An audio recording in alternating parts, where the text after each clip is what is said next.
morning to all of you. My name is Mohammad Azim. I am working in Siddhartha Institute of Technology and Sciences.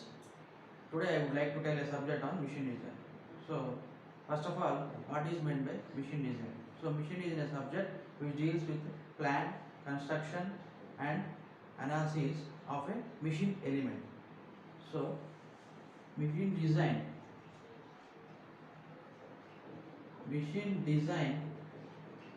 is a subject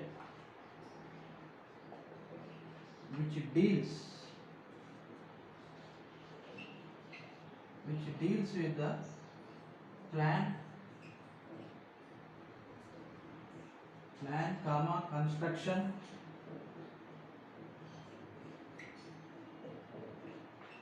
and analysis of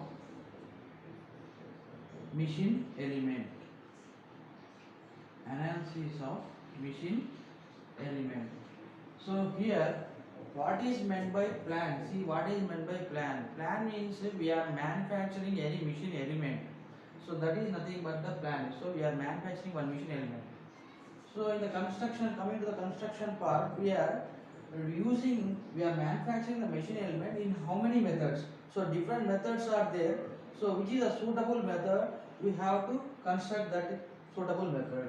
Coming to the analysis portion, we have to consider a suitable material and suitable along with the suitable material we are taking some machine elements like what are the stresses are acting on the machine elements that should be analyzed. So here we are considering stresses. In the construction part we are using different manufacturing processes.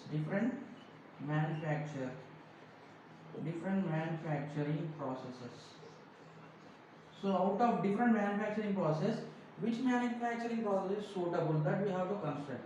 In the plan we already know we are simply manufacturing. Now we completed the machine design definition. Now we will go for the course objective of this course objective. So what is the course objective of this subject?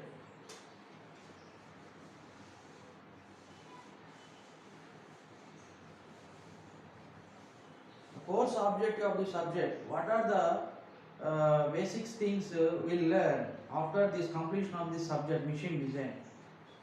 So course objective.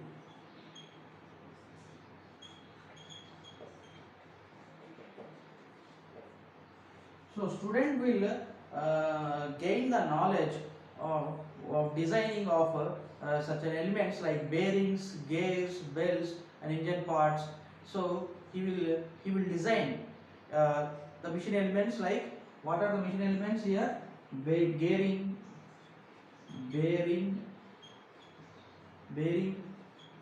gears and belts.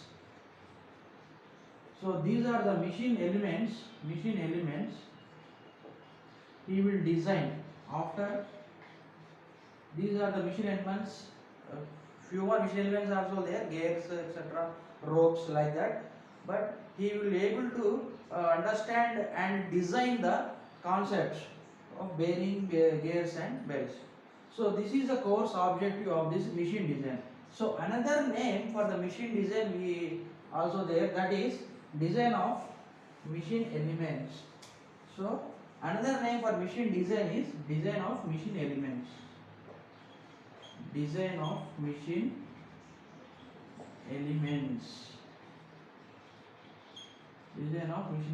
subject name. Or you can call sometimes in the place of elements we can take members also. Design of machine members. So this is another name for the machine design. Now today I would like to tell one topic that is on bearings. So what is meant by bearing? So now I would like to tell a topic on bearings.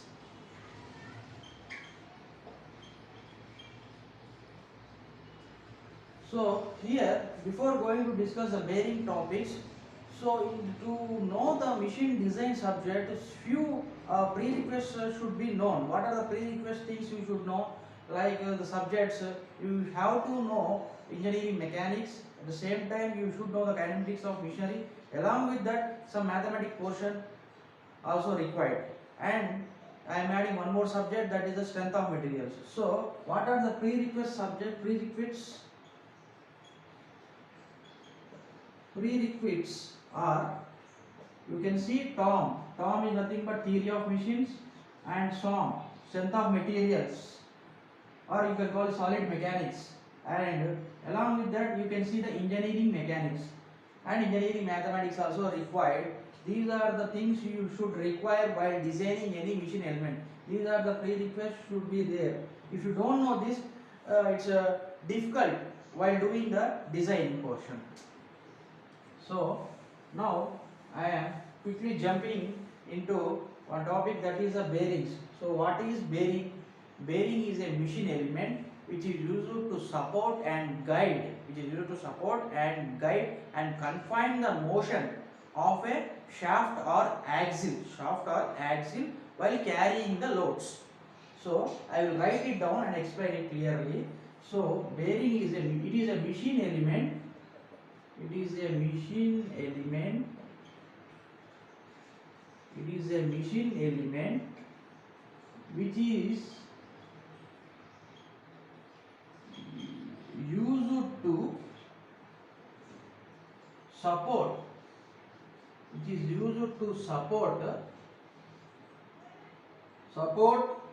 guide and confined, and gives a confined motion,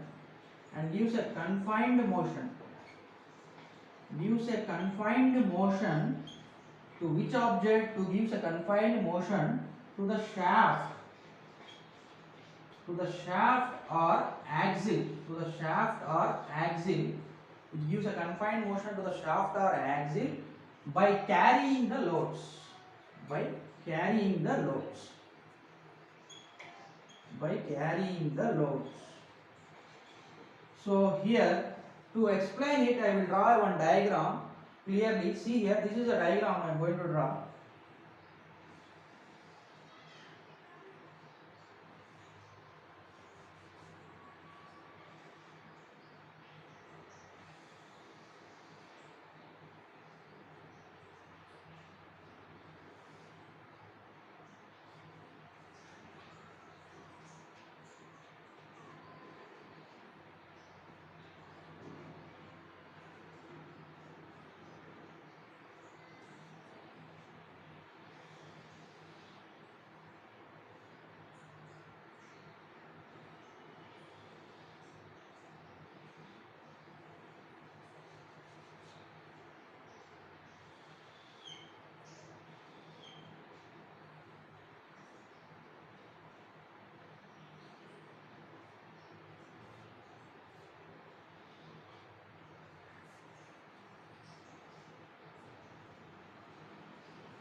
Here, this is the gear.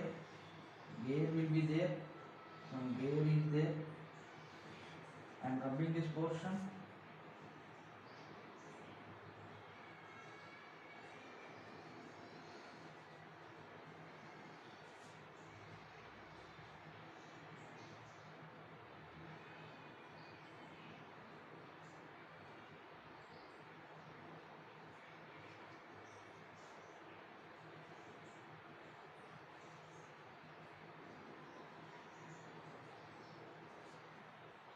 These are the gear teeth.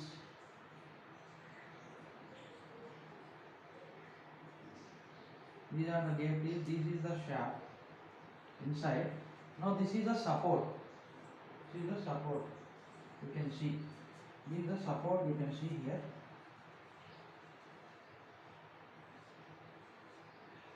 Support, you can see. This is the stand, like a stand. Let us assume this is a stand. So whenever the shaft is, this is the shaft is rotating. The shaft is rotating like this. The shaft is rotating like this. The ends are fixed. While rotating at a high RPM, some wearness will be created at this portion. So that will damage the shaft. So to avoid that wearness, what we are doing, we are giving a one machine element. That machine element is nothing but bearing. So here we are giving one bearing support. Here we are giving one bearing. We are arranging one bearing. So the bearing will give support and guide and confine the motion between the support and the bearing. So here, and also it avoids the friction. It avoids the friction. So when you are rotating the two solid objects with a high RPM, what happens? The friction will be generated. So to avoid that friction, what we are doing? We are fixing a bearing element. So that is the purpose of the bearing. So you can see in this axle. Axle is also nothing but a shaft. You can see in the cycle wheel. The cycle wheel is having axle. In the axle and the upper case, we can see the bearing. That is a ball bearing. Now we will see that definition. We completed the definition portion. Now I am seeing the types of bearings. Types of bearings.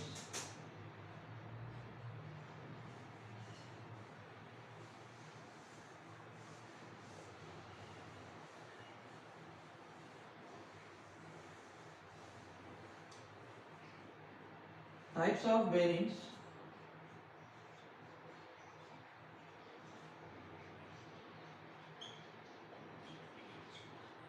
So types of bearings. So in the types of bearings, the first one I would like to tell about according to the contact classification. The classification according to contact.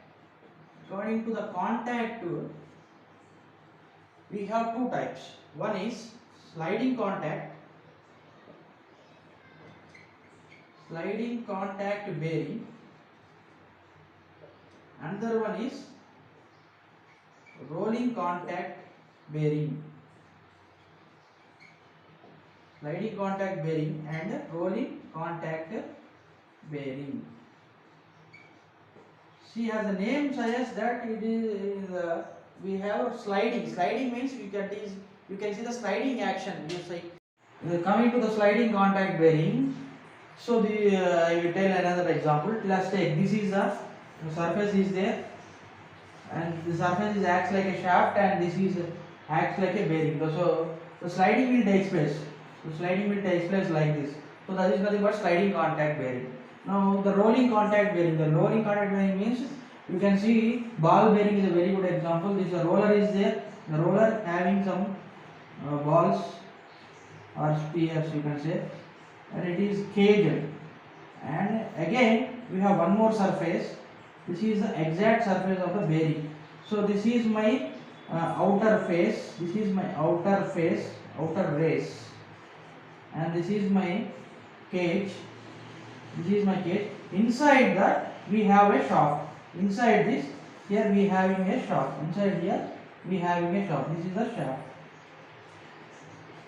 So this is the cage. This is outer race, and this is the inner race. This portion is called inner race. This portion is called inner race. Now here in the sliding contact and rolling contact, which bearing will have more friction means the sliding contact bearing will have more friction, because the area of contact is more. The area of contact is more compared to the rolling contact bearing. See, the roller contact bearing, this is only the area of contact is in the form of point. It is in the form of point, or sometimes it may be line. So you can see no dimension or one dimension form, but here you can see a two-dimensional contact is there. So that's why the friction will be very more in the sliding contact bearing. So the coefficient of friction is very high in the sliding contact bearing compared to the rolling contact bearing. Now according to the contact we have explained that. Now I will go for it according to the load. According to the load,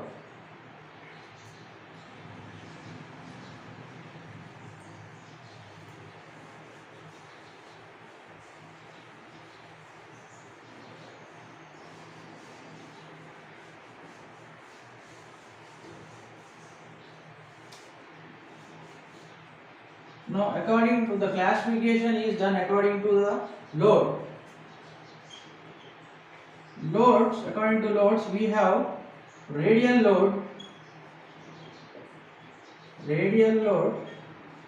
and axial load. Radial load and axial load. Radial load means the load is always acting perpendicular to the direction of the shaft. So let us see, this is a shaft, this is a shaft, this is my bearing, let us see like this. So this is my shaft and this is my bearing. The load is acting every time perpendicular direction with respect to the axial shaft. With respect to the shaft axis, the load is how is acting perpendicular direction. Then it is called radial loading. Now, what is meant by axial loading? Axial loading means, in the name only indicates, as the load is acting every time. Now the load is acting like this direction, in this direction, in this direction. The load is acting in a along the longitudinal axis of the shaft. Then you can see the axial loading. So radial loading and axial loading we have done. So these are the two things. If you see the side view like this, this is the shaft, and this is my bearing. So the radial loading is like this. The radial loading is always like this, forces, some forces. What about the axial load? Axial load is like this. Axial load is always acting like this. This is my shaft. This is the shaft and this is my bearing. This is the shaft. So axial load is always acting like this, but radial load is acting always along perpendicular direction to the shaft.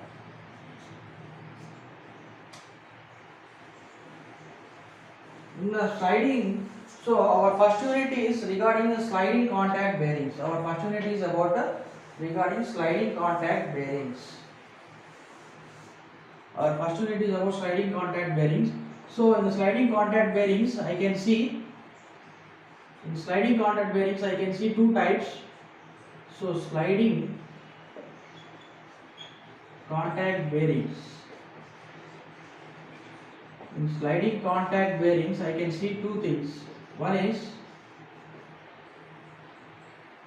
general bearing,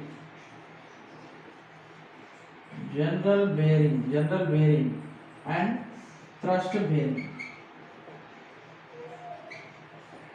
Thrust bearing is nothing but the axial load. Thrust bearing is nothing but the load is acting always in an axial direction. Axial load is taking place. Axial load is just now I told. So the load is always acting parallel to the axis of direction. General bearing means it is always whatever the load is there, the load is acting always perpendicular to the direction of the motion of the shaft. Now see here, in the general bearing again, we can see two types. One is full general bearing. You can see two types. Full general bearing and partial general bearing. Full general bearing and partial general bearing. So full general bearing means, whatever the shaft is there, the shaft is contacted in a 360 degrees. Whatever the shaft is there, the shaft is contact in a 360 degrees. So this is the nut and bolt system I have taken.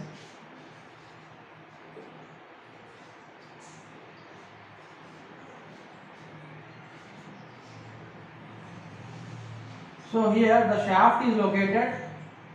Here the shaft is contact in a 360 degree. Then you can say it is a full general bearing. You can see 360 degree contact portion is there. Then you can see the full general bearing. What is partial general bearing? In the partial general bearing, you can see the contact portion is like around 120 degrees or 160 degrees. Let us say that let's see in the diagram. Partial.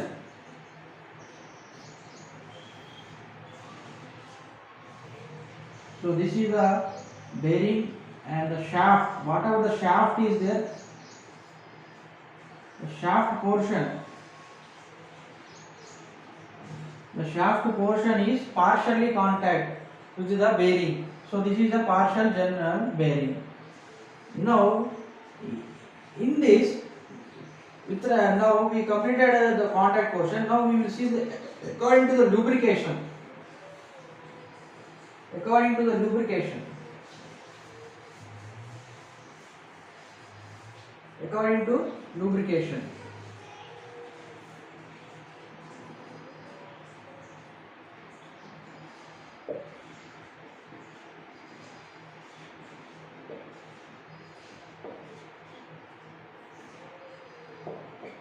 According to lubrication, I will see two thick film lubrication, thick film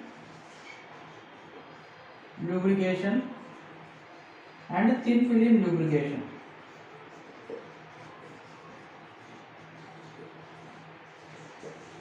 Thick film lubrication and thin film lubrication. What is thick film lubrication? A thick film lubrication, for example, to examine it, I have taken microscope level point of view. This is a microscope. So in the thick film lubrication, whatever the oil is there, whatever the oil or grease is there, there is no contact between metal to metal. There is no contact. No contact between metal to metal. So this is my, let us say this is my shaft. This is my shaft.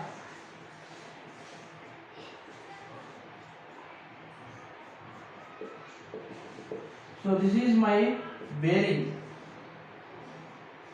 This is my bearing. This is my shaft. So I watching in the microscope level and seeing that this is my grease, the lubrication portion, oil. So there is no contact between metal to metal. Then we call it as a thick film lubrication. Thick film lubrication. What about the thin film lubrication?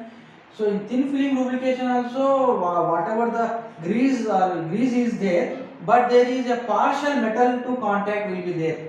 So the partial metal contact means here I can see this here, whatever the bearing and shaft is there, the bearing and shaft will be in contact at somewhere. So there is a partial contact. There is a partial contact. Partial contact between metal to metal. Partial contact between metal to metal. Then we call it as a thin film lubrication. Coming to thick film lubrication, there is no contact between metal to metal. Now we will go for another one. We will go for another one. That is a special one, zero film lubrication. Zero film lubrication. In the lubrication only, we have almost three types. One is thick film, thin film, and this is a zero film lubrication. Zero film lubrication means here whatever the bearing is there, the bearing is acted as a self-lubricated material. Self-lubricated material. So there is no grease will be there. There is no grease there to while rotating the shaft. There is no, I am applying no grease. Generally, this is self-lubricated material. For example, cast iron. I have taken cast iron. So this cast iron is made through by powder metallurgy process. In the powder metallurgy process, whatever the oil we are integrating in that porous material, so they have started to split in a self manner. So zero film lubrication is nothing but self-lubricated. It is a self-lubricated, the self-lubrication process. The zero film lubrication, you can see the self-lubrication process. Now we completed the lubrication portion also. Now we will go for one more type. So is there one more type is there, that is the hydrostatic and hydrodynamic process. In the full general bearing, in the thick general bearing, again classified into two types. Thick general bearing is classified into two types. Thick general bearing is classified into two types. One is hydrostatic general bearing. One more is hydrodynamic general bearing. Hydrostatic and hydrodynamic general bearing. So hydrostatic means when the shaft is in a stationary position. When the shaft is in a stationary position or in a rest condition, then we will study about the oil grease. That is called a hydrostatic general bearing. So this is the condition you can see. This is the bearing. On the bearing, the shaft is in a rest condition. Whatever the shaft is, this is my bearing. This is my shaft. The shaft is in a rest condition. Here my grease is there. Here my lubrication oil is located. This is the hydrostatic process. So how this will be rotated? How this will be rotated? In the hydrostatic process is generated by giving oil through oil pump. By giving generally it is rotated by oil. So it is rotated through oil pump. We are giving oil by oil pump. So with the help of pump we are rotating the shaft. Next one is hydrodynamic general bearing. The hydrodynamic general bearing, there is a no need of pump. So it is automatically rotated. So let's see what is the procedure.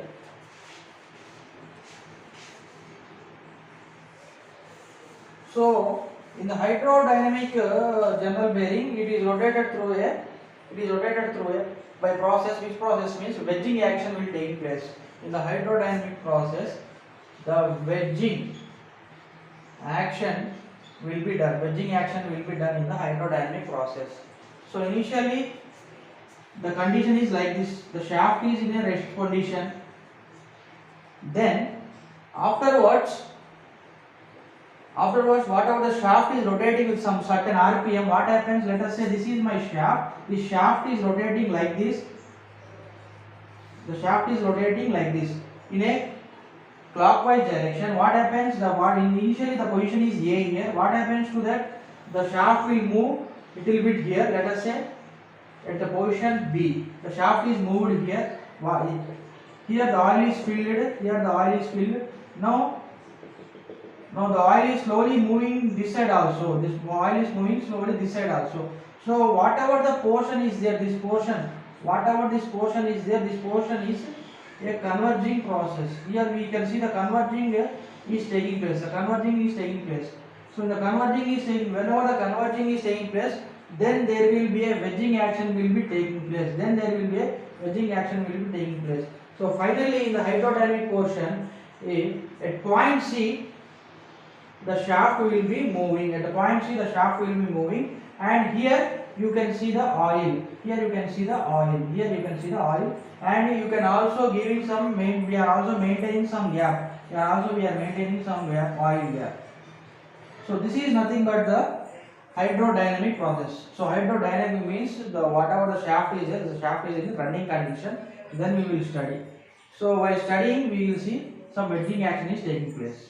So how the wedging action means, while rotating the RPM, the wedging action process will be occurred. This is nothing but the hydrodynamic process. And I hope you understand this class, and thank you.